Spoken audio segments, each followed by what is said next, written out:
watch my forearm. It's moving out of the way. Look at my deltoid. It's moving out of the way, and I'm able to hit just like that. Your knife's moving.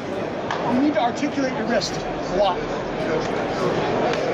I can't do this. You clash. I have to do that. When I vertical whip, it's more like this, or more like that. Here, here. I'll come clear above it. Here, here, here. Lots of times I'll come underneath. And look at the angle. You did nothing. You did nothing. Hello, it's Matt Culbertson here, and I want to show you some instruction that me and my brother learned from Lynn Thompson at the National Rifle Association annual gathering at Houston, Texas back in 2013. So Lynn, he put on probably about an hour's worth of demonstrations to the crowd, giving some awesome instruction and combatives with tomahawks, kukris, swords, pocket mega folders, and he actually gave me and my brother some personal instruction when he had the chance. One of the most important things that he taught me and my brother that day when it comes to knife fighting is wrist articulation. All right, wrist articulation, okay? And so my brother, he's probably about 4 or 5 inches taller than me. I'm 5'8", and my brother with boots on, he's about 6 foot tall, so he's probably around 5'11", and not only is he taller than me, but his arms are also much longer than me. And me and my brother, we've spent hours sparring, and after Lynn taught us about wrist articulation, my hit points, if you will, went up significantly. My hit ratio to my brother, because the body, you're a human body, I'm a human body, and so when you're doing the traditional angles, a 1, 2, you have a pierce, you know how my body works, and I know how your body works. And so if I were to do a slash like that and go back, you know what's happening because you know exactly how to do that too. And so psychologically, I think the reason why wrist articulation works is because it destroys the mirror of how you know my body works, okay? Another thing too is when it comes to someone coming at me in a straight line with a slash, I can extend my arm and actually watch my forearm. It's moving out of the way. Look at my deltoid. It's moving out of the way, and I'm able to hit just like that. All right, just like that. I can even pierce.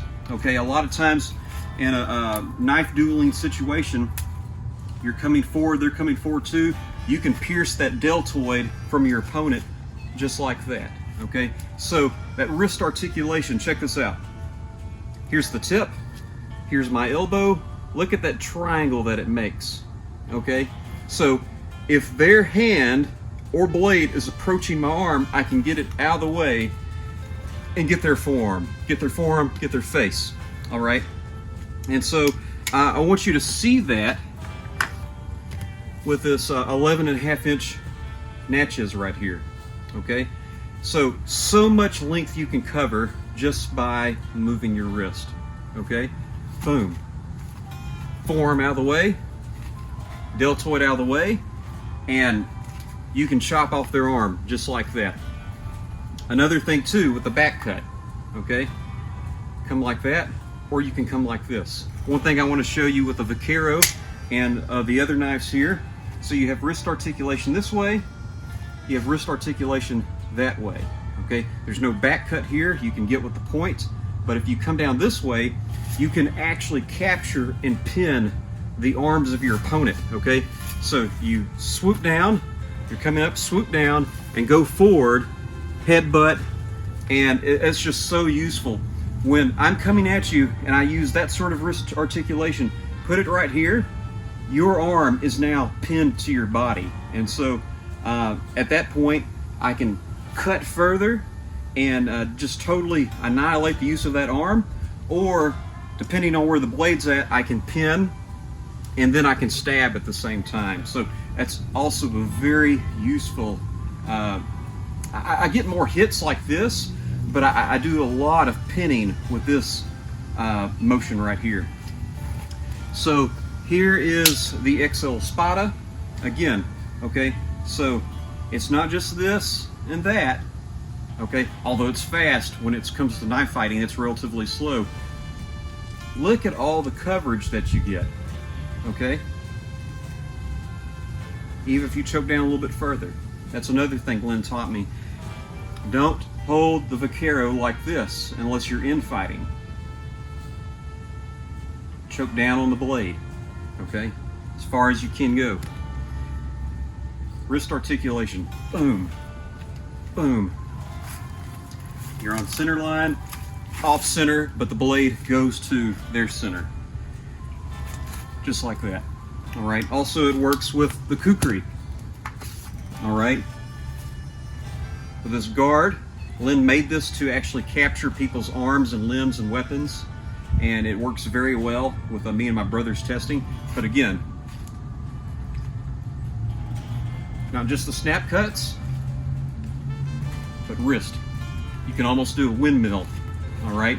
And the nice thing about training with these bigger, heavier blades, it's going to get your wrist stronger.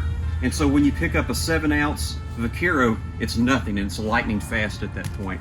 Okay, so very deadly. You can go like that as well. Gotta be careful, make sure your wrist is strong because of the weight of the blade and how fast you might move it. But again, you're not just using these motions. People can track that very easily, okay? Boom, just like that, all right? So again, with the Vaquero, looks like you're going in for a thrust, and you move your wrist, okay? So that is one of the most important lessons that Lynn Thompson taught me with knife fighting. I want to share some more in a series just like this, but have a wonderful day and stay safe.